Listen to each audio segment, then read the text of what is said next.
اے پیغمبر صلی اللہ علیہ وآلہ وسلم، جو عورت تم سے اپنے شوہر کے بارے میں بحث و جدال کرتی اور اللہ سے شکایت رنج و ملال کرتی تھی، اللہ نے اس کی التجا سن لی اور اللہ تم دونوں کی گفتگو سن رہا تھا۔ کچھ شک نہیں کہ اللہ سنتا ہے، دیکھتا ہے۔ جو لوگ تم میں سے اپنی عورتوں کو ماں کہہ دیتے ہیں وہ ان کی مائیں نہیں ہو جاتی، ان کی مائیں تو وہی ہیں جن کے بطن سے وہ پیدا ہوئے۔ بے شک وہ نامعقول اور جھوٹی بات کہتے ہیں، اور اللہ بڑا معاف کرنے والا ہے، بخشنے والا ہے۔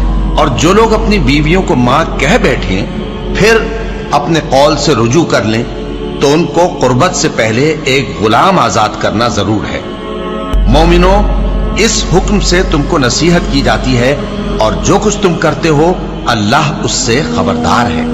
اب جس کو غلام نہ ملے وہ قربت سے پہلے لگاتار 2 مہینے کے روزے رکھے، پھر جس کو اس کا بھی مقدور نہ ہو اسے 60 محتاجوں کو کھانا کھلانا چاہیے۔ یہ حکم اس لیے ہے کہ تم اللہ اور اس کے رسول کے فرما بردار ہو جاؤ، اور یہ اللہ کی حدیں ہیں اور نہ ماننے والوں کے لیے درد دینے والا عذاب ہے۔ صحابی ہیں اوس بن صامت، انہوں نے اپنی بیوی کو طلاق دے دی۔ ایک طلاق تھی جاہلیت کی جس میں یوں کہا جاتا تھا تو میری ماں کی طرح ہے، تو اس پر طلاق ہوتی تھی جاہلیت میں۔ ایسی طلاق کہ کبھی دوبارہ نکاح نہیں ہو سکتا، کہیں اور نکاح ہو کے طلاق ہو کے بھی نہیں ہو سکتا، یہ ایسی طلاق تھی۔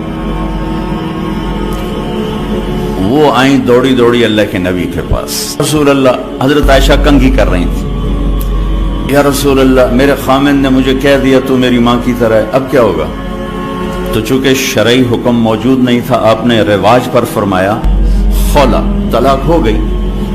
کہ یا رسول اللہ آپ نظر ثانی فرمائیں، انہو ابو ولدی وحب الناس الی، وہ میرے بچوں کا باپ، ہماری آپس میں بہت محبت ہے، اس نے غصے میں کہہ دیا ہے۔ تو آپ نے کہا حرمتی علیہ، خولا، طلاق ہو گئی۔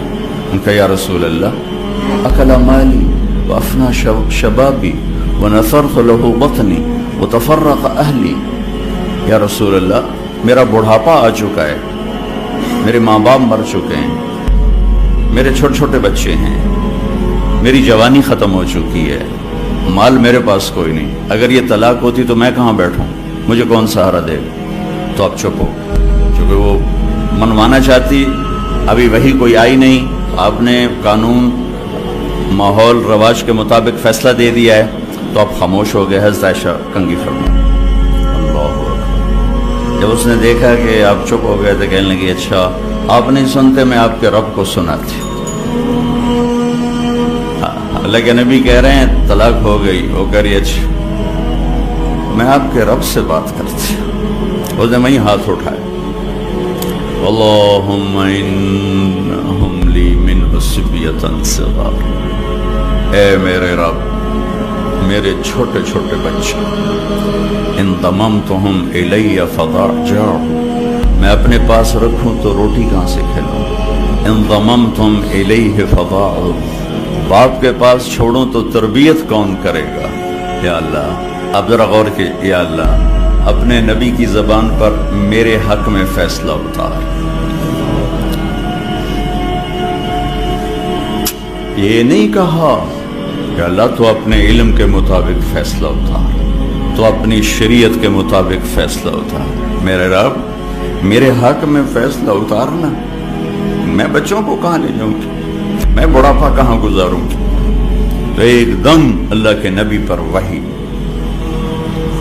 تو جب وحی آتی تھی اب پسینہ پسینہ اور آنکھیں بند ہو جاتی تھی۔ تو حضرت عائشہ نے کہا خولا خولا، چپ کر چپ کر، وحی آ گئی وحی آ گئی۔ خولا نے جب دیکھا تو اور زور سے رونا شروع کر دی، کس بات پر کہ پتہ نہیں میرے حق میں ہے یا میرے خلاف۔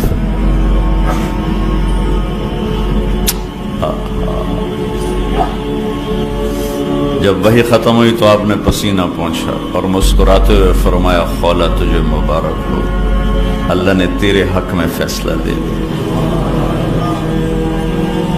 اور یہ فیصلہ قرآن میں لکھا گیا ہے، اس کو قرآن کا حصہ بنایا گیا، اسے حدیث کا حصہ نہیں بنایا، اور اسے 28واں پارہ اس سے شروع کروایا گیا۔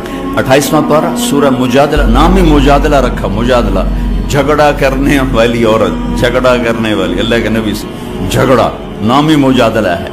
ہم نے سن لیا اس کی بات کو جو آپ سے بات کر رہی تھی. یہ تو ترجمہ ہے، لیکن صورتحال کیا ہے؟ جو ترجمہ کبھی حقیقت کو نہیں بتایا کرتا. یہ جو الفاظ ہیں یہ کیا بتا رہے ہیں، میں وہ آپ کے سامنے پیش کرنا چاہتا ہوں کہ اے میرے محبوب، یقیناً اللہ نے سنا، میں نے نہیں کہا. قد سمعت، لفظ اللہ، میرے محبوب اللہ نے اپنی اس بندی کی فریاد کو سنا جو آپ سے جھگڑا کر رہی تھی اپنے خامند کے بارے میں. آپ انکار کر رہے تھے، وہ اقرار کروا رہی تھی، اور اس عدالت میں میں بھی موجود تھا، اور میں نے یہ فیصلہ اپنی بندی کے حق میں کر دیا اور اس طلاق کو ختم کر دیا اور اس کا جرمانہ رکھ دیا کہ غلام آزاد کرے اور بیوی حلال ہو گئی، یا مسکینوں کو کھانا کھلائے یا روزے رکھے بیوی حلال ہو گئی.